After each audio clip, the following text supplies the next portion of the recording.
Individuality, the trademark of any artist, designer, or architect. Each desires a uniqueness to their creation, a quality that separates it from any other.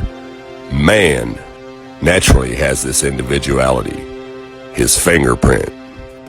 There are 7.7 billion people on the face of the earth, and no two fingerprints are the same. Everything we touch or make contact with is branded with a small expressed image revealing to all who see it who was there. Around 1200 AD, a man named Leonardo Pisano, better known as Fibonacci, who was a famous mathematician from the Republic of Pisa, considered to be the most talented mathematician of the Middle Ages, Pisano discovered a sequence of numbers that created a very interesting pattern. The sequence begins with the numbers 1, 1, 2, 3, 5, 8, 13, 21, 34, and continues indefinitely. Each number is obtained by adding the last two digits together. A rectangle with the length and width of any two of the numbers of this sequence forms what is known as the golden rectangle, a perfect rectangle. A golden rectangle can be broken down into squares, the size of the next Fibonacci numbers down and below. If we were to take a perfect or a golden rectangle, break it down into smaller squares based on Fibonacci's sequence, and divide each with an arc, the patterns begin to take shape. We begin to see Fibonacci's spiral. The spiral in and of itself is insignificant. Its importance is revealed in where we find it. Take, for example, the sunflower. The display of its florets are in perfect spirals of 55, 34, and 21, the sequence of Fibonacci. The fruitlets of the pineapple create the same spiral based on the sequence. The pine cone does the same.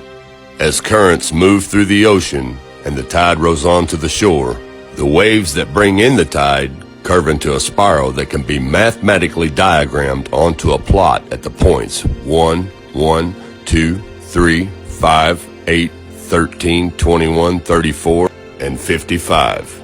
Buds on trees, sand dollars, starfish, petals on flowers, and especially the Nautilus shell are formed with this exact same blueprint.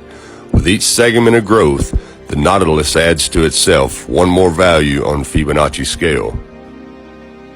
This blueprint can be seen around us on a small scale every day. But the greatest example of all is directly above our heads. Even the spiral of the celestial bodies above us are formed with the exact design that the tiny shell is formed. This sequence or blueprint appears to be the trademark of a designer, a proof of a creator, something left behind, indicating the one who was there, a fingerprint. As we scan our universe, from the tiny flower to the celestial bodies above, we see the fingerprint of God. Now, this mathematical sequence was discovered in 1100 AD, and it's been hidden from us. They do not teach you this in public school. Now, I'm going to switch the camera around and show you how this works really quick. Okay, we start the sequence out with a simple rectangle, and then we make smaller rectangles within that rectangle. Okay, now here's the sequence. 1 plus 1 equals 2. 1 plus 2 equals 3. 2 plus 3 equals 5. 3 plus 5 equals 8. And the sequence can just continue on indefinitely. There's no end to it. We can just keep adding to it, and it just keeps growing larger and larger. 8 and 13 is 21. And you start your spiral going from the first number outward, and that is the Fibonacci sequence. And this simple little mathematical sequence proves that there's a creator. And there's a reason why the government would not allow this, well, actually not allow it. They won't fund this sequence to be taught in public schools. Even though it was discovered almost 1,000 years ago, there's a reason why they will not fund this mathematical sequence to be taught in school. For one, it proves there's only one creator, one fingerprint who created everything, because everything, every design created lines up with this sequence. And if they taught that in school, it would wake a lot of people up and they'd be like, well, wait a minute.